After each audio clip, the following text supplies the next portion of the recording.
Hello, everyone, and welcome to another Armchair Athletes live stream. It's week 14. It's likely the week before or the week of the beginning of your fantasy football playoffs. And I just wanted to dedicate this stream to a couple of different messages, but mainly I want to dedicate it to answering all of your questions going into week 14. Going into that Sunday slate, had a pretty wild game on Thursday, to say the very least, between the Raiders and the Baker Mayfield-led Rams.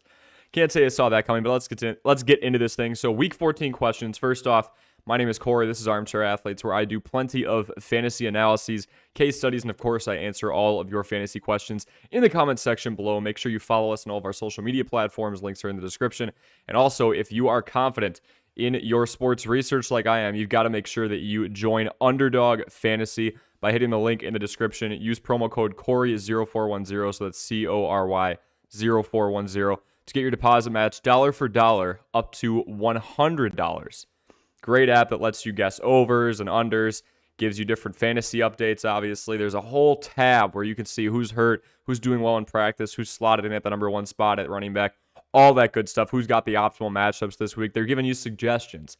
So be smart with your money. I understand gambling addiction is very serious. I personally set aside a small amount of money for the month and don't go beyond it, but that's just me. There's plenty of resources out there, plenty of strategies that you can take advantage of for sure. Also, before we get started, folks, make sure that, of course, you check out the Start 2 Sit 1 YouTube Shorts series we have going on.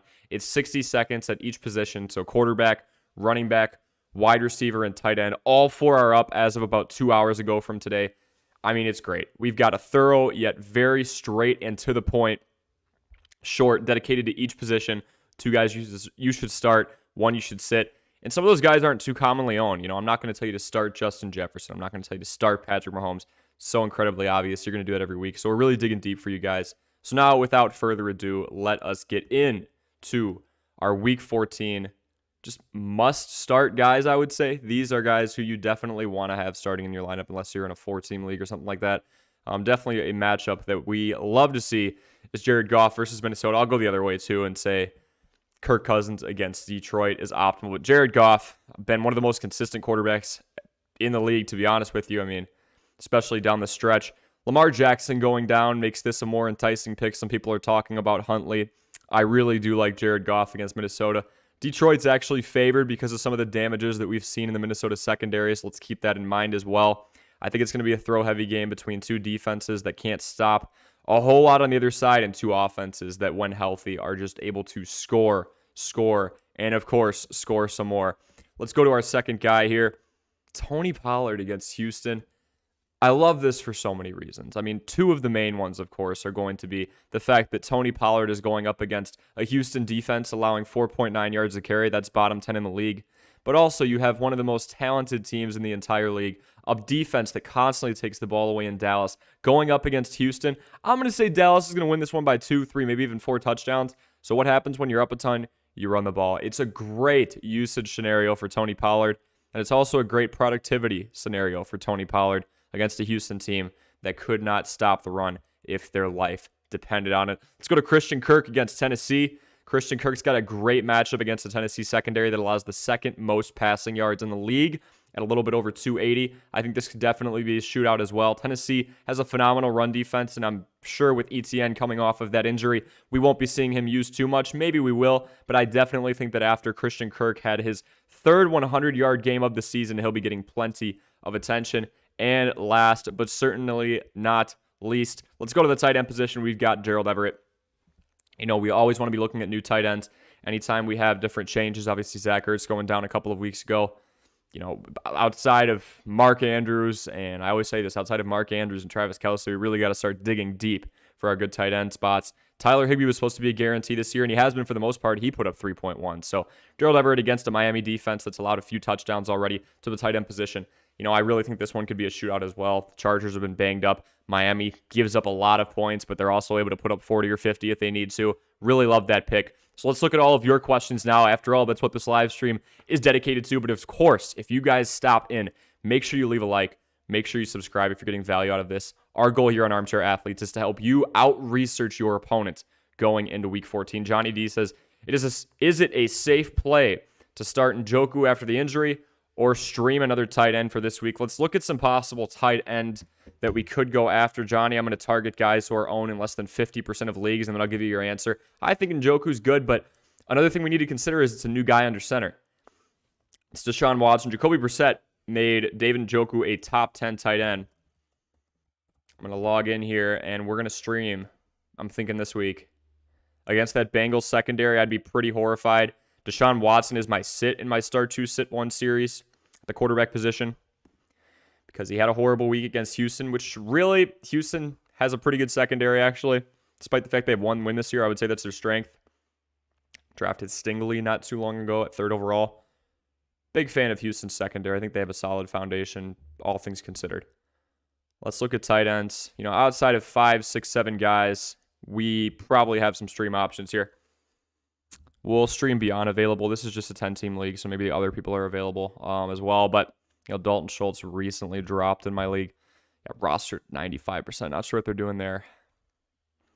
So let's hit below 50. Hayden Hurst is somebody I'd be a big fan of if he wasn't hurt. I believe he is the number 3 option in Cincinnati. T. Higgins had passed him up, but Kyle Pitts going down too. Another one that really sucks. Gesicki, we got to be careful with. Foster Moreau already played. Evan Ingram's enticing to me. If we want to stream a tight end, maybe we look at Evan Ingram. This is for Johnny. Not just because of the recent spike in usage. I mean, the tight end kind of saved him, but even so, an 8-point performance for a tight end is one I will take more times than not. And then obviously we got the touchdown as well to help him. But going up against a Tennessee team that allows the second most passing yards in the league, you know, I think that Jacksonville can hang with them. That's my only real worry would be if, you know, Jacksonville went up a ton on Tennessee and stopped throwing the ball. But I really think that I don't think it's going to be a blowout. I wouldn't see backups going in. Even so, I think that Evan Ingram is going to be operating on a team that's going to be down. So it's going to be a throw-heavy scheme that fills in our opportunity portion of the trifecta. We always talk about availability. Are they healthy? Looks like he is. Opportunity. Are they getting the ball a decent amount of times? That was an issue for a bit with Ingram. Not going to lie to you. You know, 2, 4, and 1 targets. Not too optimal, but now he's getting more. And then, of course, productivity. When he gets the ball, he's doing pretty well. He's one of the better tight ends in the league. Hasn't really had an explosive performance, but we like the fact that he has 1, 2, 3, 4, 5 double-digit performances, all dating back to week 2. So those are things that we are definitely a fan of. So, Johnny, I would try and stream Evan Ingram if he is available in your league, because not only is he on a team that is going to have to go throw heavy since they're down in a lot of games, since they themselves have a weak defense, he's going up against a weak defense in the Titans relative to, you know, other passing defenses in the league. I'd probably stream. There's a lot of unknowns. Maybe Njoku does well, but he's coming off an injury, and Deshaun Watson really did not look good. It's also a run-heavy scheme. They only pass the ball 52% of the time in Cleveland. They throw the ball a little bit more often in Jacksonville. So, Johnny, let's try and stream an Evan Ingram. Let me give you a backup option, actually, just in case Ingram's not there.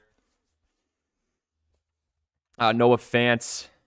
You know, Carolina's actually got a pretty decent secondary, and that's reflected here. 10th most.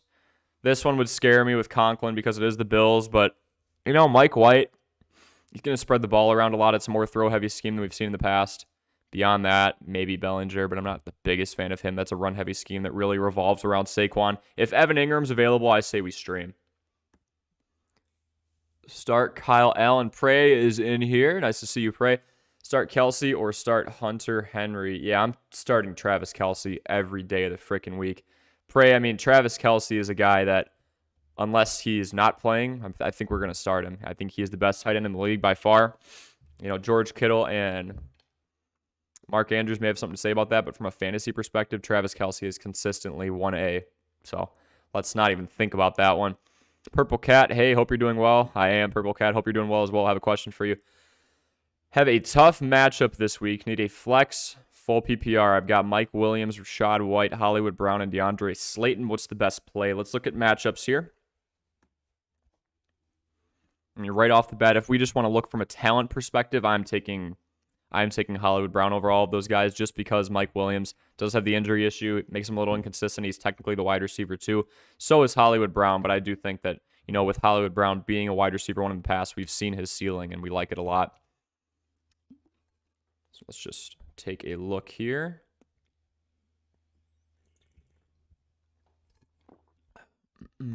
Hope you all are doing well. We've got 15 hours till kickoff.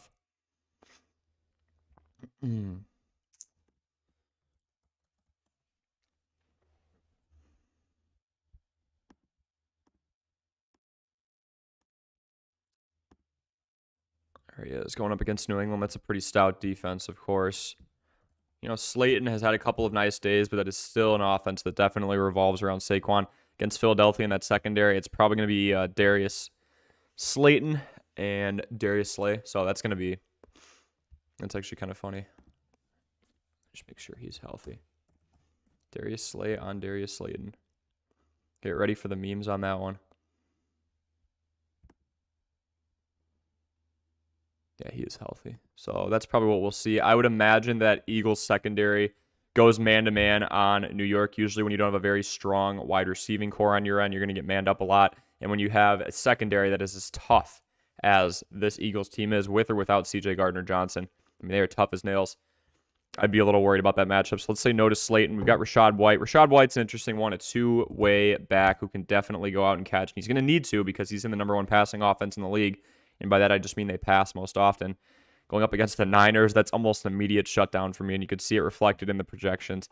The Niners are always going to create problems, especially up in their front seven. You also have the fact that White is still technically sharing the backfield with Leonard Fournette, even though he is officially listed as the running back one. We're going to need to see him involved here. I kind of like it. You know, Cleveland's got a pretty tough overall defense, despite how bad they've been this year, and he did well against them in the passing game. He really just needs 4 or 5 receptions, and he'll have a fine day. So that's that. And then we have Mike Williams as well. Going up against Miami. That one's pretty enticing to me. Miami's got one of the weakest secondaries in the league. Bottom 10 in passing yards allowed off the top of my head. And then Hollywood Brown, as we saw before. Fournette misses. Is White a more interesting play? I would say he is Purple Cat just because of his pass catching ability. I'm going to be straight up with you. I would be extremely shocked if Rachaad White breaks free for a few huge gains. It's just not something that, you know, Kyle Shanahan and that defense is going to allow. First in so many categories, I really do think that San Francisco needs to be taken more seriously as a football team. They could definitely be a Super Bowl favorite with the strength on defense. The run defense is ridiculous. They have the best run defense in the league, allowing less than 3.5 yards per carry. That's horrifying. Then you have the fact that Rachaad White's just slotted in as the running back one just a couple of weeks ago. That's going to be a big learning curve for him, to say the very least. I would say Rachaad White is more enticing than Darius Slayton for sure.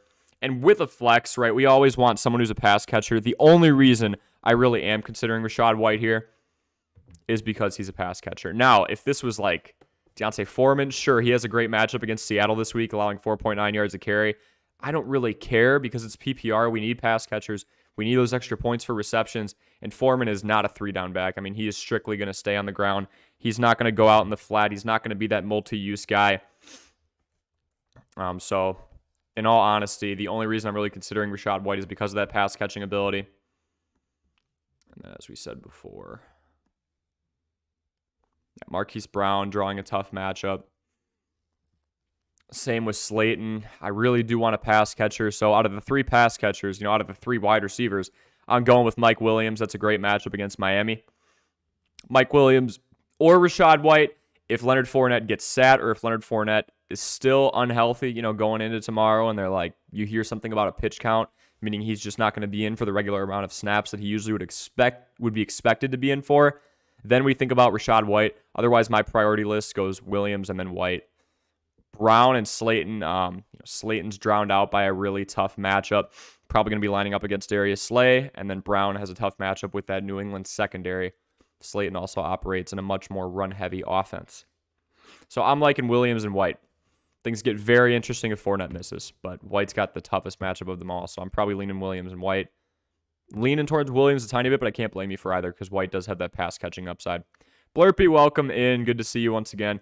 Start Evans, Judy, or Knight at flex this week. Yeah, Zonovan Knight's a really interesting one. Owned in less than 1% of leagues, and if you guys remember 2 weeks ago, I went on here, gave you a few players that I felt like you should go and pick up and throw in your lineup. It was after he had a great day against the Bears, so 2 weeks ago. I remember he was owned in exactly like 1% of the leagues. Nobody was talking about him. Then he went out, had another good week, and everyone started talking about him again. Really liked what I saw from him in the open field. He's one of those hard guys to bring down as a Bears fan. I'm used to seeing that from a guy like Khalil Herbert or David Montgomery, really, both of them. Anytime we have a guy who can profit from yards after contact and is good in doing so, we are very enticed by that. Despite the fact that Mike White's in there, they're still going to rely on the run a lot. That's what the Jets have been able to do in order to scrape across the amount of wins they have so far this year. So Donovan Knight's a very interesting one. He is going up against Buffalo. Jerry Jeudy going up against the Chiefs is very enticing to me. Let's look back over here.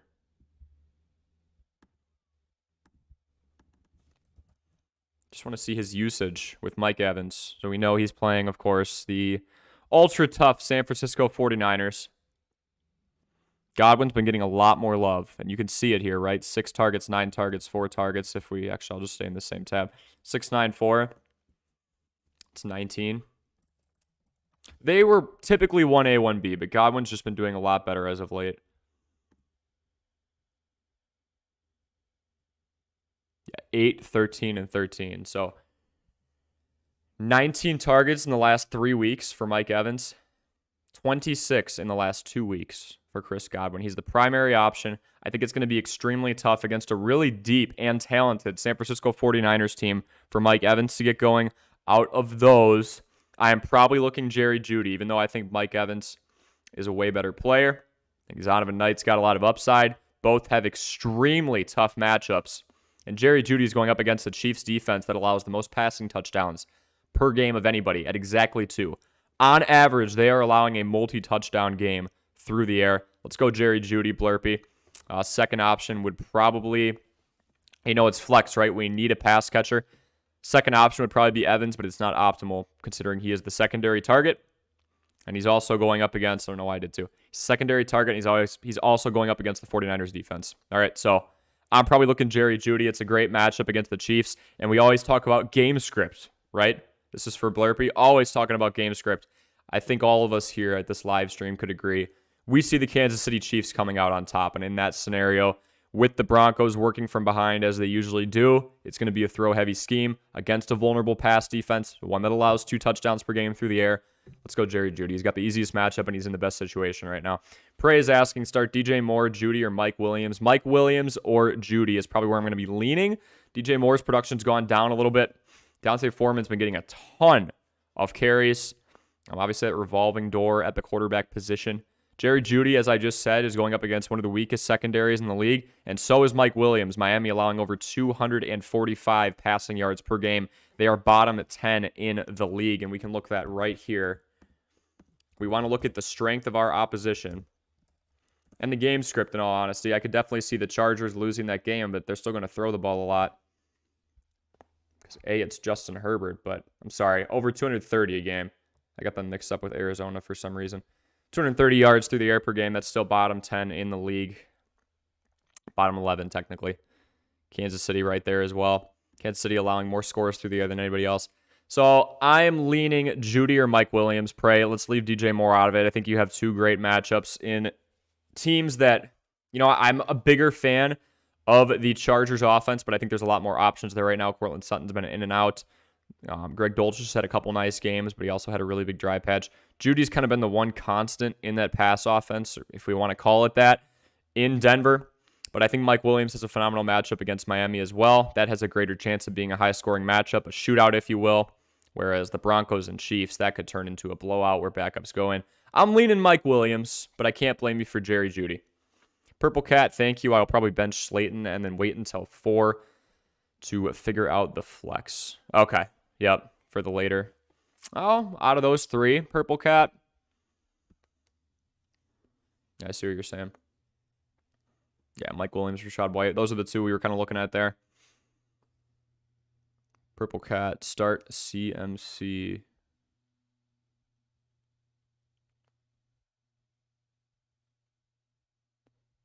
Wait a minute. Let's see.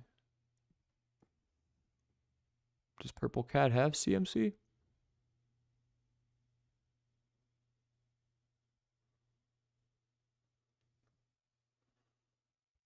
And we've got TS in here, Murray or Ayuk, flex, full PPR. Latavius Murray, again, anytime we look at a flex, we want somebody who's getting a lot of pass catch, or who's a good pass catcher out of the backfield, excuse me. So the main thing we want to look at with Latavius Murray is he actually getting a few balls thrown his way? He is. Again, it's a really pathetic offense in Denver, but the bright side of any of this from a fantasy football perspective is that because The Broncos are so god-awful. They do throw the ball a lot. Latavius Murray is going to get you a couple catches a game. We see 17 through 8 tries. So we're looking at about 17 through 8 contests. We're looking at about 2 receptions a game between Murray and Ayuk. I mean, Ayuk's going up against the Buccaneers. He's been the primary guy over Debo when we look at a target usage perspective, so let's look at that. Everyone talks about how the 49ers have a phenomenal run game, but I mean, really, even with Brock Purdy, he had a couple touchdown passes. He looked really nice last week.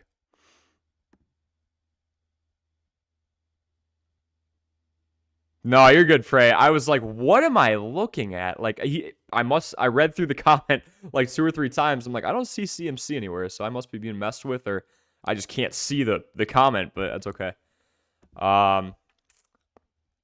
So again, you know, Deebo Samuel technically the wide receiver 1, but if we look at targets, if we look at catch rate, that's really where he's beating him. He's got more yards. He's got more touchdowns. That's why he looks so much better on paper. He's just racking in more balls at a higher rate.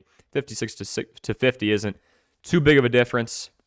Nonetheless, we've got a guy who's getting more yards per catch as well. So just a better big play guy. Ayuk's a little younger. So that's kind of the appeal there. Latavius Murray is going to get you a couple catches, but we really can't sit here and say, yeah, the Broncos are going to run the ball a lot and they're going to keep a balanced attack for 4 quarters with confidence because they are going up against the Chiefs. If they go down 28 points, I'm not saying it's going to get that bad, but they could go down 14 or 17. In the later stages of the second half, they're going to abandon the run, and Latavius Murray just is not a viable option there. Brandon Ayuk, I could see a pretty balanced playbook there. I think Shanahan's got some confidence in Mr. Irrelevant and Brock Purdy. So I'm going Brandon Ayuk for a couple reasons. TS, he is a pass catcher, so he's going to get you a lot more upside in terms of PPR. We would need Murray to score. Maybe he will. But also game script-wise, the Buccaneers-49ers game, it kind of favors a more balanced game script, whereas with the Chiefs and Broncos, I could see the Broncos getting blown out and abandoning the run game. Ayuk, yeah, so that's kind of where I'm going with too. Again, if you guys have any evidence that refutes mine, we can have a conversation about that as well. I'm definitely open to having that. Just trying to help all of you out as much as possible. George says, hey, man, any interest on Chris Moore? Figured he could get some cheap points in garbage time. Hurting at wide receiver this week. Chris Moore is an interesting one. Obviously, Nico Collins kind of taking over as that wide receiver 1 over Brandon Cooks, in my opinion. We can look at Chris Moore. You know, Brandon Cooks obviously fighting some injuries as well. Hope all of you are having a great Saturday night. Make sure you leave a like and make sure you subscribe, as we are going to help you out-research your opponent going into Week 14. Have you guys started the playoffs? Mine are Week 15 through Week 18, so I'm just a little curious in that regard. Collins also bruised up. Can't say I knew that. He's out. Foot injury. Okay. Out calf. Chris Moore, the wide receiver 1, garbage time. Yeah, I think it's going to be a throw-heavy scheme for a team that's got 1 win this year. Obviously, I don't have a whole lot of confidence against the Cowboys, for Chris Moore. I say we go with it. I mean, it's probably going to be a big Chris Moore, Jordan Akins day. I could see Philip Dorsett, the veteran on this team, getting a decent amount as well. Maybe O.J. Howard gets some more snaps. Both guys are out. He's the wide receiver 1 on a losing team. That's game script heaven. They're going to lose this game to the Cowboys. We can all say that with confidence unless something crazy happens. Anything's possible. So let's go and lean into that throw-heavy scheme for a fill-in wide receiver 1. Yeah, I think Chris Moore is definitely worth a look, especially if you're getting very thin, George, in the wide receiver category. Price says, Murray, Slayton, or Juju. Latavius Murray, Darius Slayton, or Juju. We're probably looking at a flex spot here. Juju, I'm not the biggest fan of against that Denver Broncos secondary, and I'll go on the flip side of what I was saying for Jerry Jeudy, okay? Juju Smith-Schuster is going up against an extremely tough secondary. If we look at pass yards allowed, that is the wrong link. There we go.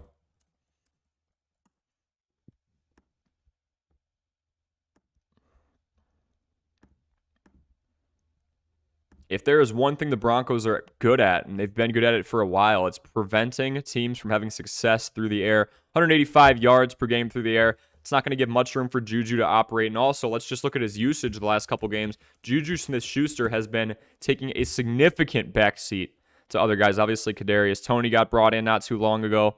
We know about Travis Kelce. We know about MVS. We know about Sky Moore getting the ball a little bit more. Pun intended.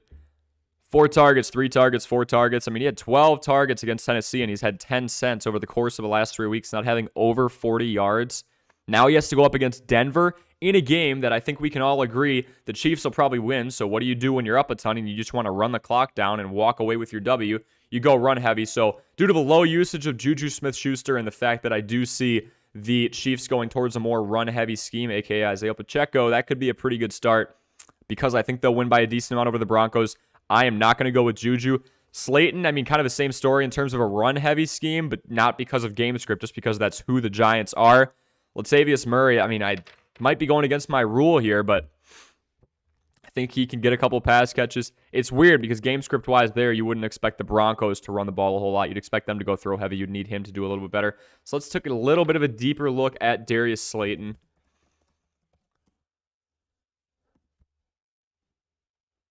Let's see here.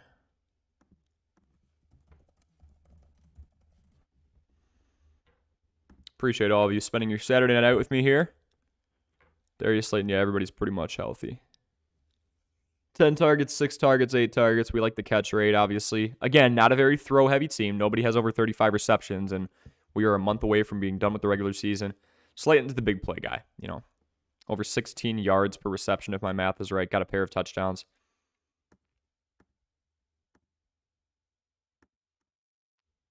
Let's go back here as well so we can have waivers open in case anybody's looking for more streams.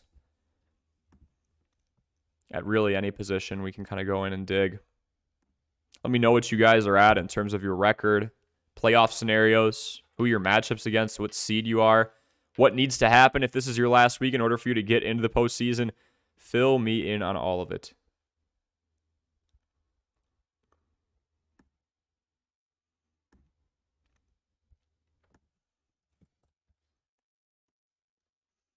Yeah, again, Slayton against Philadelphia.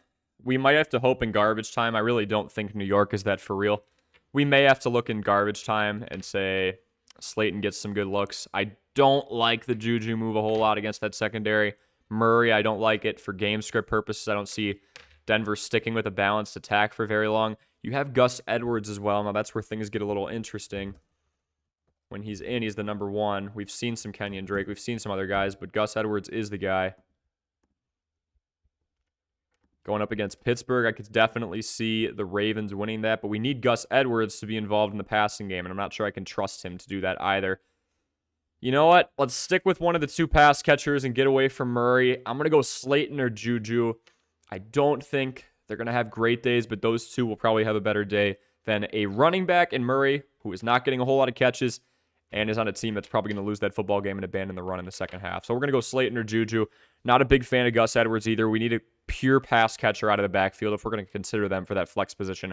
I'm almost always going for a pass catcher, whether that be a phenomenal tight end, which I'd almost never do, or the more common option, a wide receiver off my bench. Purple Cat doesn't have... Oh, I'm looking at that. How long will the stream last? We're probably looking at another half an hour still. I want to go over at least an hour total so I can help out all of you as much as possible. If the questions stop earlier, I'll probably just archive the video and encourage all of you to drop more of your questions in here. Otherwise, we'll just keep rolling until they stop. So it's flexible, but probably at least another 25, 30 minutes. Pray, thanks for asking. Playoffs are next week. Pray, what's your record? It don't matter. Too bad. The team I'm going up against is 2-11. So you're just chalking it up as a W. That's all right. What is your record, Pray? If we look at my team here, I think I'm 8-5 in this league. It's a win and you're in scenario. In a 3-way tie from 3rd to 5th. A little bruised up here, not going to lie.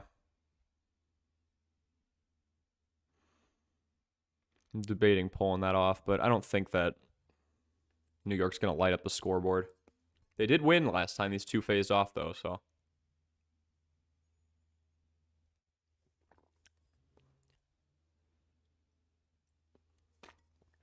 And I actually haven't set my lineup yet, but I'm probably going to pull Mike Evans out. Like I said, secondary option against one of those defenses that when you see your players going up against them, unless their name is Justin Jefferson or a healthy Cooper Kupp or Devontae Adams, you are probably sitting them. I feel like that's definitely the move here with Mike Evans. Our other options would be, of course, Christian Watson, who's on bye, and Michael Pittman. But we've got Debo, who I might roll with, even though he's the secondary option to Ayuk. Not necessarily. He's got more targets than him on the year. Ayuk's just been a little more active in terms of racking in more balls at a higher frequency. Running back position got really shallow until I grabbed Foreman not too long ago, but we've got Singletary too as well, even though I think James Cook's going to take that position over sometime middle of next year. We've got Pacheco as well. Let's look at some more questions here. Thank you all for dropping in. Do you think Travis Homer gets all the work if K9 doesn't play? I think he will. I think he's going to get a decent amount. I mean, we talk about DJ Dallas hasn't been extremely efficient over the course of his career. Travis Homer's been more of a staple here. Gets a majority of the work, I would say. And considering Seattle's been winning more games than not, I think they can do pretty well. Let's look at Travis Homer. Not really getting a whole lot of respect in the projections right now. I picked him up in one of my leagues. Not this one in particular, but I'll just use this tab to look him up. He's not someone I'm going to get too excited about because we just haven't seen a whole lot from him.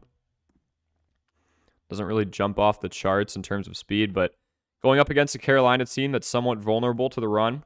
Look at 21st, and that's fantasy points allowed, so they allow the 12th most fantasy points in the league, 21st least.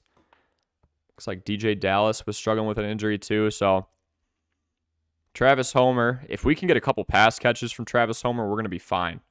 If we can get the ball thrown in his direction 4 or 5 times, doesn't really matter what he does on the ground. I want to triple check here. I saw Travis Homer having a projected 5.5 points not too long ago. So the fact that that's up to 13 tells me something has happened in the last couple of hours. Oh, if we're questionable on a Saturday night, that's not a good sign. Game day decision. You're really going to have to watch that, okay?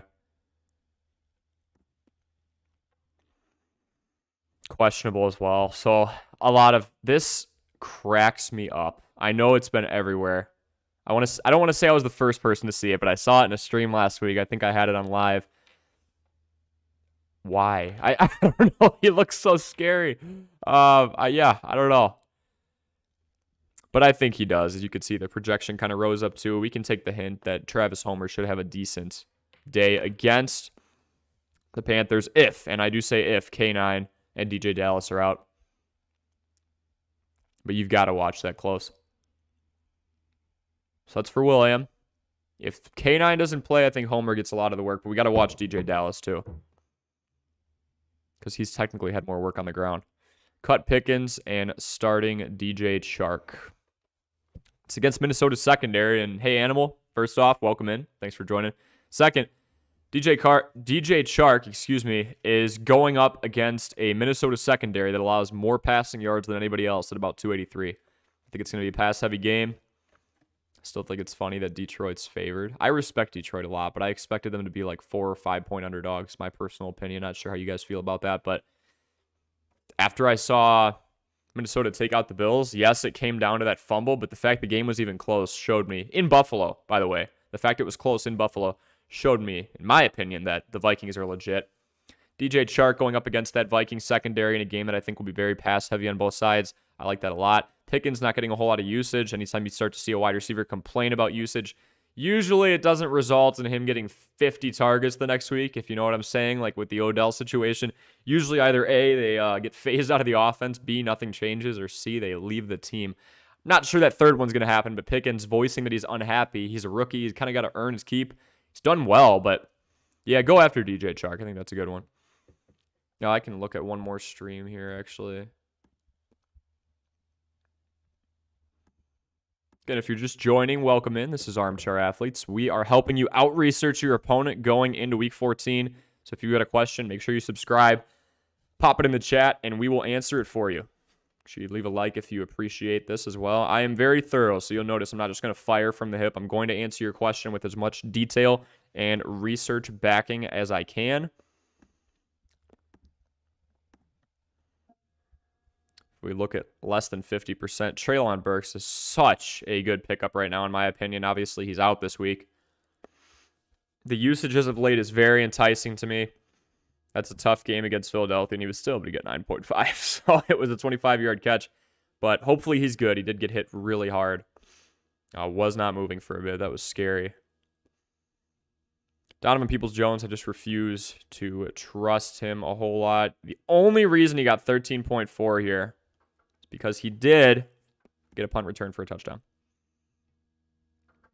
Elijah Moore, not ready to trust him too much yet. Mike White uses him a little bit more. A couple nice days there, but Jameson Williams is in. Had 8 snaps before, 1 incomplete target.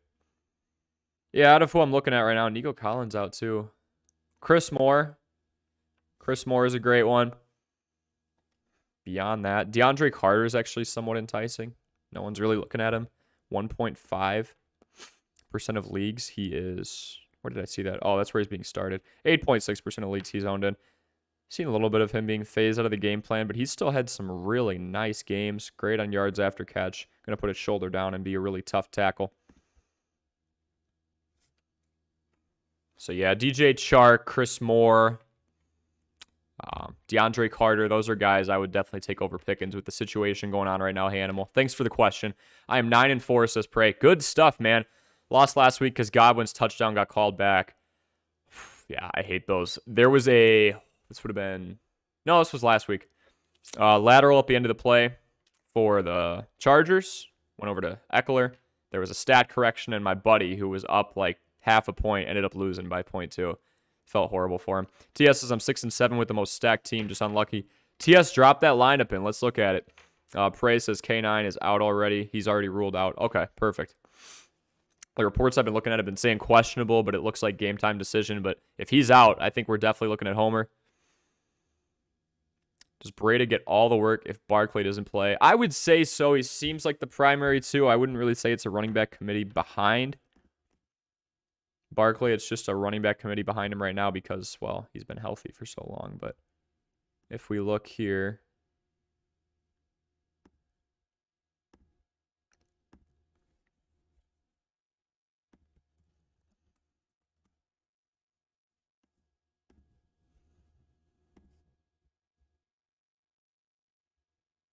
used to be one of the faster guys in the league.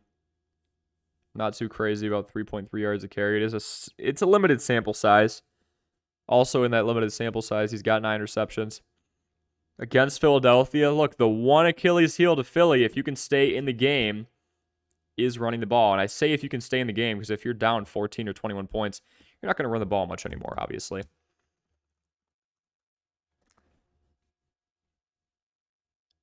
Good old NFC East matchup. Yeah, Brightwell, I don't think has gotten a whole lot of looks. 9 for 50. He's actually been more efficient. He might be an interesting one. I'd lean Breda if Barkley's out, but let's not rely on it. And yeah, if you guys have any other questions, otherwise I can go through some more streams here.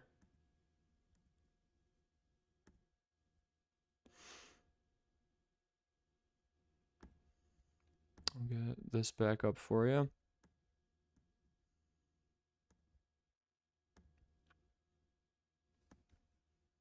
Who has been your number one pickup? So you didn't draft him, you got him out of free agency, or you got him through a trade. What's been your biggest win post-draft this year in terms of getting new additions to your lineup? Mine would probably be K9. Kenneth Walker III has been phenomenal. He was a week 5 waiver wire pickup for a lot of us. Myself and so many other fantasy football analysts were saying you have to go after this guy. Had so much upside at Michigan State. Was a Heisman candidate for sure. And was doing extremely well, even with the limited action behind Rashad Penny. William asking, does Joshua Palmer have any value with Mike Williams being back? I think he still does because Justin Herbert does spread the ball around a lot. If we look here,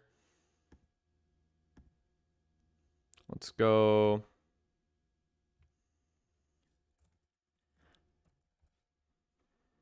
Again, if you're just stopping in, make sure you like, make sure you subscribe, ask those questions, and if you are getting value out of me trying to help you out, research your opponent, make sure that you give some gratitude in the comment section, leave some feedback, and then ask more questions. I'm trying to help you guys out as much as possible. Question we're working on right now, Joshua Palmer's value. So let's look at target usage for the Chargers. How much does Mr. Herbert spread that ball around?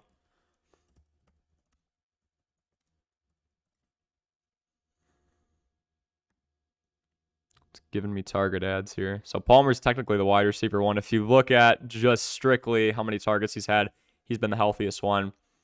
Didn't see much of a dip with most everybody healthy last week. 11 targets. Everett back, Williams back, Carter back, Allen back. These are all guys who have been hurt at some point. Parham's been out, Guyton's been out. I think Palmer's still got plenty of value. Joshua Palmer is somebody who Justin Herbert has grown to like a lot. He's been the fill-in wide receiver one with Mike Williams and Keenan Allen out. I think he could be a wide receiver two, or maybe even a one in the future on another team. He's on a very loaded core right now, considering he shares the field with Keenan Allen and Mike Williams. But even so, I think there's plenty of room for Joshua Palmer. He's got a big frame, specifically in the red zone. I think we're going to see a couple more of these before the season ends. So I think Joshua Palmer still has plenty left in him, if we're going to analyze it like that. Absolutely. Niners or Chiefs deep. Room on. Let's look at our matchups here.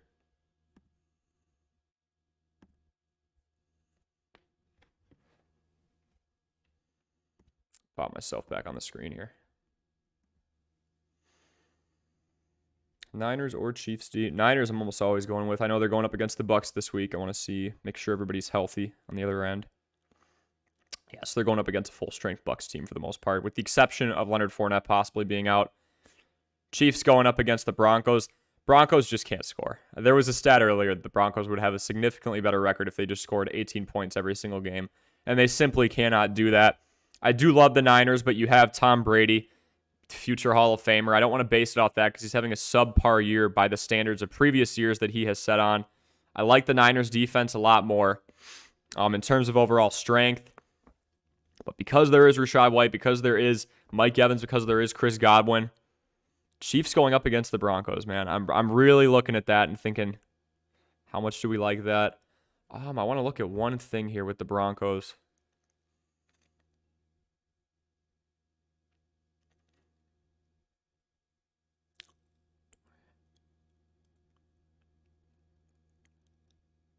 So the Broncos' season high is 23 points. It's against the Raiders, one of the worst defenses in the league.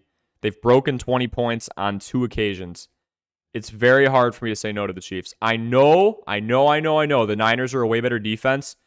I think because the Chiefs are going up against a horrible offense in the Broncos, it's really going to be tough for them to get going. We haven't seen them play yet this year. They're going to play again in 3 weeks. On New Year's, actually. So I see Williams saying Niners. I don't blame you, but Brumon, I like the Chiefs more because of how weak the Broncos' offense is. Now, yes, we can look over at the Niners. We can look over at the Niners' opposition and say, yeah, the Bucs have been really disappointing this year. But if you look at the Buccaneers, let's look how many points they've scored. I'll just go down the line, okay? From week 1. Keep in mind, the Broncos have scored over 20 points. They're playing the Chiefs this week on 2 occasions. It's been against the Raiders and the Jags, all right?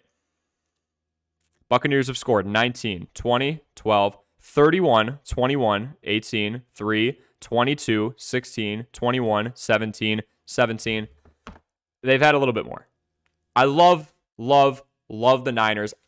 Brew, I don't think you're going to go wrong with either of them. I don't see either of these teams going into the negatives. I could see the basement for both of these teams being 3 or 6 maybe.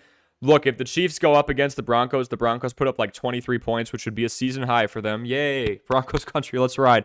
And they don't turn the ball over at all, it's going to be about 3 or 4 points. Bosa hasn't practiced all week. Okay, see, there you go. So now you have somebody else not on the Niners side. You're going up against Tom Brady. You're going up against Chris Godwin. You're going up against Mike Evans. You're going up against Rachaad White.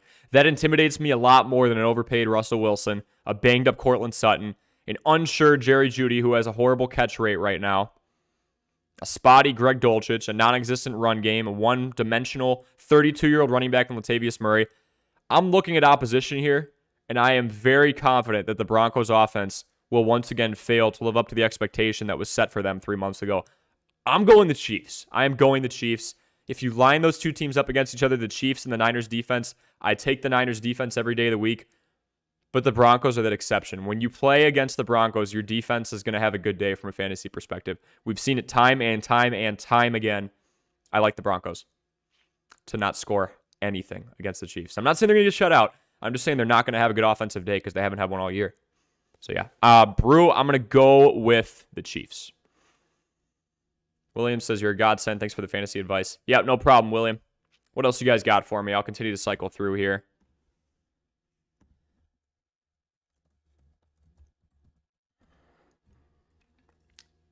You all saw already Desmond Ridder is going to get the starts. Pretty exciting. The man out of Cincinnati. Helped that team get to the college football playoff. An unsung hero for sure. Alec Pierce over in Indianapolis, one of those guys as well. The wide receiver 3 right now behind Pittman and Paris Campbell. He was on that Cincy team.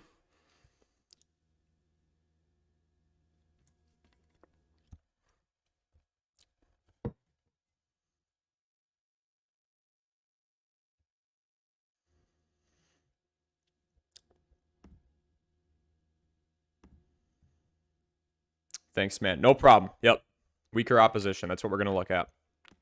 Let's look at some other defenses we could stream this week. Chiefs actually have a pretty easy schedule down the road when you look at the offenses they're playing against.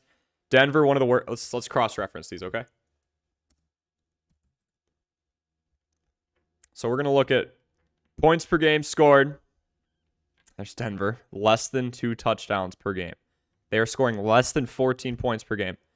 Now, this is why I like the Chiefs' remaining schedule. You could even hold them as maybe one of your defenses if you have a big enough roster to hold too.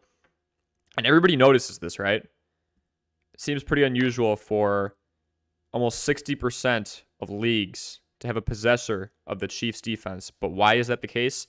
They're playing against the Denver Broncos offense. Denver, 32nd in the league, 14 points a game, not even. Week 15, they go up against the Houston Texans. Texans, 31st in the league. They score 16 points a game. Okay, let's keep going down the line. They'll go against Seattle. That's probably their biggest test yet. Seattle all the way up here. I probably wouldn't start them that week as a defense. 26 points per game if we're rounding up. Back down, Denver, worst in the league. Las Vegas. 23.2. Okay, so 3 of the next 5 weeks, we'll have the Chiefs defense going up against an offense that is bottom 2 in the league. Pretty enticing to me. If I want to go after the Chiefs defense, I'd definitely do it. I would encourage it for a lot of you. Especially if you're lacking what you believe is a constant contributor at that position.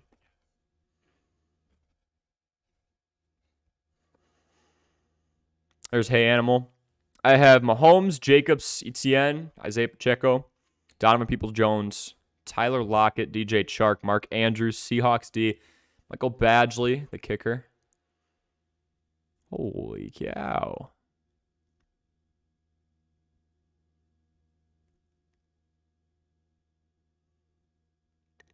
That is something.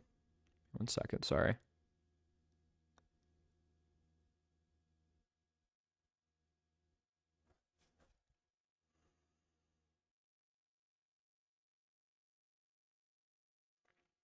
That is crazy. So we've got Patrick Mahomes, top 5. Josh Jacobs, top 5. Josh Jacobs, how about it, everyone? Not even just that walk-off game, right? He's having a career year. Over 1,300 yards already, and we still have a month of football left. And he's a running back on a losing team. Usually running backs on losing teams don't do very well because when you lose a ton of games, you start to go throw heavy and you abandon the run. He has 1,300 yards on the ground. That is nuts to me. Pacheco's a great pickup. They're becoming a more balanced offense, and obviously when you win a lot of ball games, you go run heavy in the latter stages of the game. Peoples-Jones has been a significant contributor. We just need to hope Deshaun Watson remembers how to play football because it didn't look like it. Obviously, just shaking off the rust against the Texans. Chark is a great depth piece. Tyler Lockett, one of the best, most consistent wide receivers in the league. One of the best catch rates you'll ever find. Mark Andrews, top two tight end for sure. Hawk is going up there, though. TJ Hawkins is up there. Top 3 for sure. Seahawks defense has been solid. Badgley on a high-powered offense. Awesome. Best pickups this year were Justin Fields and Christian Watson. Goodness gracious. Yeah, Justin Fields ending up being, right, a top 7, top 8 quarterback because of his dual threat ability. Christian Watson, one of the most explosive playmakers we've seen, has now scored 20 points, not 10. We talk about double-digit fantasy point streaks a lot on this channel. 20 points in 4 straight weeks. That's nuts to me. That's awesome, man. Yeah, I went out and got Christian Watson. Was able to go get K9 as well. Those are great pickups.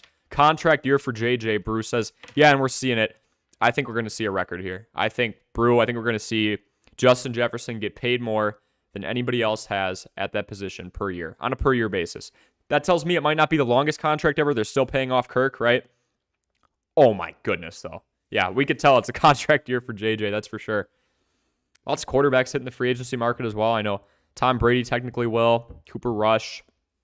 Jacoby Brissett, to name a few. Lamar Jackson, contract year. Geno Smith. Lots of them. But yeah, back to the defense conversation. I think that the Kansas City Chiefs definitely have a great schedule going down the stretch. They are playing 3 times against a bottom 2 defense because they play the Broncos twice. So some pretty high points in their future, I would say, in terms of them scoring as a defense for your fantasy team. Folks, I think I am... Ooh, Geno comeback player. Yeah. Geno's definitely the comeback player of the year. People talk about different injuries. Saquon was pretty healthy last year, so I don't think we can call him a comeback player of the year. I think Geno Smith, the story he's had, he had a great press conference not too long ago where he was talked to about... Somebody asked him the question. They said, was it tough? Were your last few years tough? You were one of the top draft picks out of West Virginia. All of a sudden, you're a backup for a few years. And he said no, because my tough days were days that people would dream of having. He was still an NFL player. To see him come back and do what he has done, one of the most surprising stories I think I've ever seen, really being revived under that Pete Carroll offense, that is nuts. Yeah, he had a good guy to watch, too. All jokes aside, he was able to watch Russell Wilson for a couple of years, hopped around the league, so had his fair share of experiences in different places, but Geno Smith, definitely comeback player of the year. Richard Hernandez, welcome in. Good to see you. Need a win to get in. I hear you. Tannehill or Watson on the roster. Waiver wire options are Daniel or Mac Jones. The 2 Joneses. Let's look at our matchups.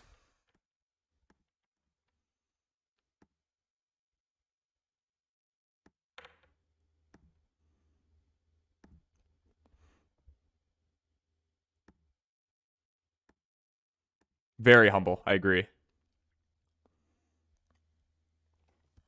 Get some water real quick.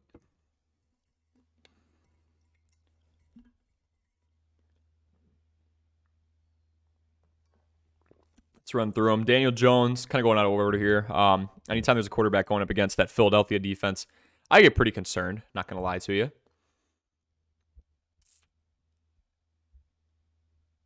If we go Mac against Arizona, that's one of the weakest defenses in the league. However, Mac has not been having a great year. Just 12.5 points last week. Obviously in and out of the roster. There were some questions about whether Bailey Zappi would be the guy. Since we heard those questions, Mac has had 4 touchdowns and no interceptions in the last 4 games. The team is still last in the division, which is crazy. Because the Jets, Dolphins, and Bills are just going nuts. Not a big fan of either Jones player. And then we have Tannehill facing Jacksonville. That's pretty enticing to me, if we're being honest. And obviously Watson going up against the Cincinnati Bengals. Watson not having a great week against the Texans. Again, they're one of the more respectable secondaries in the league. They were one of 5 teams going into last week that were not allowing a touchdown per game. They were allowing 0.9, which is actually insane if you think about it. Again, with Houston, you have to understand they lose so many football games by so much. They're not facing a ton of pass-heavy schemes in the second half. Teams are just running the ball and getting out of there on them, especially that Philly game. I mean, Philly just runs the ball in the latter half and is trying to get out with the W. That's their goal, right? As it is with everyone, but they're not going to hit you over the head with the pass. Most teams are not going to hit the Texans over the head with the pass, but Deshaun Watson just struggled against them. Now you have a Cincinnati team that allows the 6th least amount of fantasy points to the position. I think Deshaun Watson hasn't played football in a game time scenario. You know, he hasn't played game speed with all the elements around him in 2 years. He's still going to take some more time to shake some rust off. That's exactly what Hey Animal's saying. Tannehill has no receivers, okay, but he's going up against Jacksonville, which is one of the weakest secondaries in the league. I hate starting Ryan Tannehill, but we may have to lean that way here.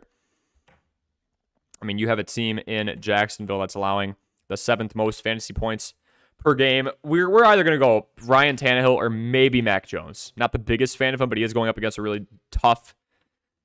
It's a tough thing to say no to when a quarterback goes up against Arizona. It's a defense that's given up a lot. We're going to go Mac Jones or Ryan Tannehill. Deshaun Watson, probably the most talented guy out of those 4, but he's got to shake the rust off. Hasn't played in a while. I cut the Chiefs last week. The guy one ahead of me got him.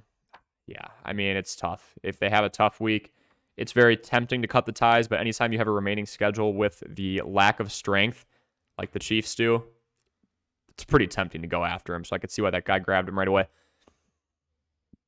Tannehill with no... Oh, yeah, I just read that. Became a QB2 to a top 10. Yeah. Pray, I mean, one of the coolest stories I've ever seen. Geno Smith being a depth piece, going around the league a little bit, and now he is quite literally a top 10 QB this year. If Huntley is available, I'd play him. That's another good point, obviously, going up against... Oh, my gosh. Sorry, guys. Going up against that Pittsburgh team, I think that Huntley would... I'd probably take him over most of the guys in there. I'm avoiding Daniel Jones for sure. It's a run-heavy scheme, and he's going up against one of the toughest secondaries in the league in Philadelphia. We're probably going Tannehill or somebody off the waivers, like Huntley. And then, folks, I'm going to wrap the stream up there. It's been a little over an hour, but I do appreciate all of you stopping in. We're still going to do a couple streams a week, and then after the football season, it's not done. We're going to start looking at surprising stories. We're going to do 5 people you should draft at the quarterback position, running back position, wide receiver position, and tight end position for the next 5 years. So make sure you hang around. We'll do a lot more live streams, some premiere videos, all that good stuff just to keep you updated. And we'll do some general sports updates around the world as well. But this is still a fantasy football-based channel that's going to be doing it 12 months out of the year. Before you know it, we'll be redrafting for next year. Cadillac saying round 1 playoffs this week, flex 1, D-Hop, Connor, or Debo. We've got a couple more questions here. I'm not going to leave you guys yet. Nope, Tino, don't worry about it. I'll stay. I'll answer these questions for you guys. Mock drafts in the offseason. I could definitely do that, Pray. I will archive that for sure. Nice sweater. Thank you. Yep. It says, Merry Christmas, you filthy animals. So I'm not going to leave you guys. One moment. So D-Hop, Connor, or Debo. If we're looking at flex, we need a distinguished pass catcher. Connor is inefficient out of the backfield. I am a little tempted because Arizona runs more plays than anybody else. We're going to swerve Connor. Debo Samuel going up against the Buccaneers is slightly tempting, but DeAndre Hopkins is very tough to go against in any scheme, in any situation. Not too scared of him going up against the Buccaneers. So we're going to go DeAndre Hopkins for Cadillac. Tino, way more targets too, by the way. Getting way more looks than anybody else that you just named. So, especially with PPR, we need to go after a pass catcher. I'm taking D-Hop over Debo this week. Tino says, all right, Corey, here's the problem this week. 5 and 8 need a win to get in. You've still got a chance. That's good. Do I start Devontae Smith, Michael Gallup, Travis Homer, Devin Singletary, James Cook? Start 2 in flex spots, or DBJ and Donovan Knight. Okay. Let's go. We need a pass catcher. We need a pass catcher for our flex spots, okay? So right off the bat, I know Donovan Knight's pretty involved in the pass game. He's pretty enticing to me. He is going up against Buffalo, so that's kind of hard to look at with confidence. Devontae Smith, the wide receiver, 2 on a very run-heavy team in Philadelphia, but I think it could be a relatively balanced game against the Giants. I don't think they'll blow out the Giants. The Eagles are a great team, but the NFC East is really tough. So, and then we've got Michael Gallup, who's kind of risen as the wide receiver, too. Let's see here.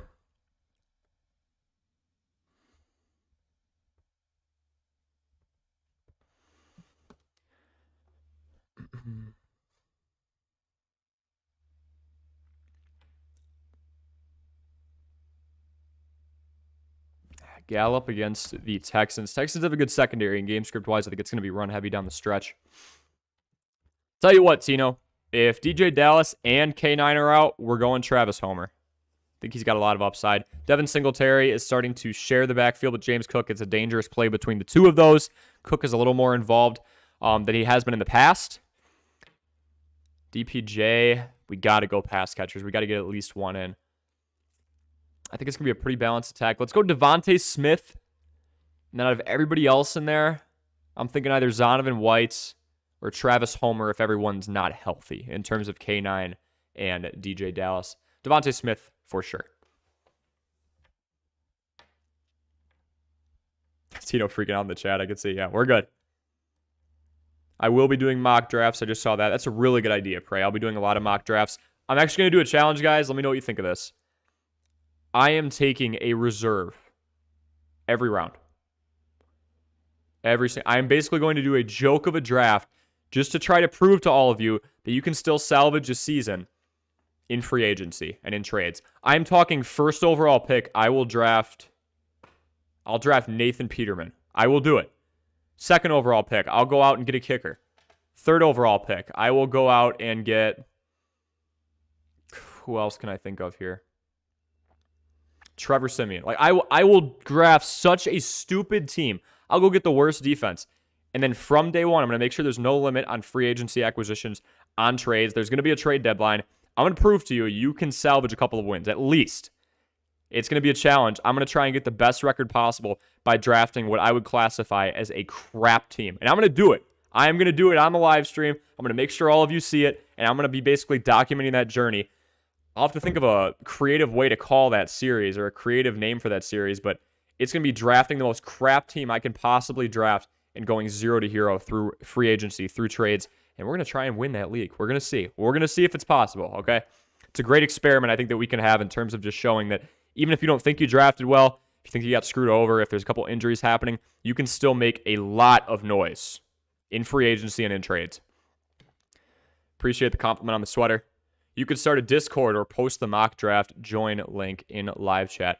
Yeah, I'm probably going to start a Discord pretty soon for you guys. Someone suggested a Patreon. I'm not sure I'm at that point yet, but we could see about it. But I'll start a Discord so we can have some conversations about different things as well. We can do some one-on-one stuff. Hey, Animal, responding, saying D-Hop. I'd go with Discord so you could spread the word to more people. Yeah, I'm definitely going to do that. And I'm going to definitely do this draft idea. I just thought of it a couple weeks ago. Folks, make sure you get excited for that. We're going to do the very best we can. I'm going to try and do it somewhat close to the season, but I'm going to draft the worst possible team I can. I'm talking like all backups. If Antonio Brown is still an option, I'm going to go get him, right? I'm going to go after wide receiver 4s, wide receiver 5s, guys who are getting called up from the practice squads. Those are the guys I'm going to go after. I'm going to try and get by far the worst lineup I could possibly get, to the point that there's people in the fantasy football draft chat going, is this guy drunk? What is he doing? And then I'm going to use free agency. I'm going to use trades. I'm going to go after the worst player on somebody else's bench. I'm going to offer them a package and make them think, oh, what does it matter? This kid's not going to do anything anyway. It's my worst player. Whatever. I'm going to be constantly hounding NFL news outlets, just like I already do for my own team, seeing, okay, who's the backup for this guy? Who's out? Who's hurt? Who's getting called up? Who's been having great practices? And we're going to have the best season we possibly can with a horribly drafted team. The worst drafted team in the league by far. Okay, so let's look over again. Thanks, bro. Good night. No problem, Cadillac. No Singletary. Agreed. Cook, Devontae. No Singletary. Thank you. No Devin Singletary. We're looking James Cook and Devontae then. You got to start Devontae Smith. You guys are seconding that. Thanks, bro. I'd use the Sleeper app for the mock drafts as well. I can do Sleeper. You could also start fantasy leagues with subs. We should do a subscriber fantasy league. I think that'd be really fun. I could interact with a lot of you a lot more. I will not be doing my bad draft with all of you. I'm gonna go try hard. I'm gonna give you guys a run for your money. I think it'll be fun. So yeah, good ideas, guys. Seriously. That's what Tino does every year. That's horrible. Corey's replacements. That might be a... I want to say it's a good name, but it could mean something else. That's a horrible insult. That's actually pretty good. JK, bro. Pretty much. Watch you win this. You should draft backwards. Defense first, kicker second. Tino, I'm going to do whatever you guys want me to do. Whatever you basically classify as a bad draft, I'm going to do. You're going to have to go try hard if you're going against me. Pray, you are on. You are on. I'll do multiple subscriber drafts to try and get you guys involved. These are... No, I still think it's hilarious. Hey, Animal. Great ideas, everyone. Seriously. So we'll do some mock drafts. We will definitely do this bad draft idea I am super excited for in a few months. And I'll do some subscriber leagues as well with you guys, and we'll have a little bit of fun with it. See people taking shots at me. Yeah, I'm so sorry. But I do appreciate all of you guys. Look forward to a ton more content the next couple of weeks. And, of course, the off-season content I just teased. More videos, more shorts. Plenty of that. Anyway, Animal, you're the best. So, good to see you guys having some fun in the comment section. But for Armchair Athletes, I am Corey Sparks. I hope you have a wonderful night and get that W in Week 14. Have a great night, guys.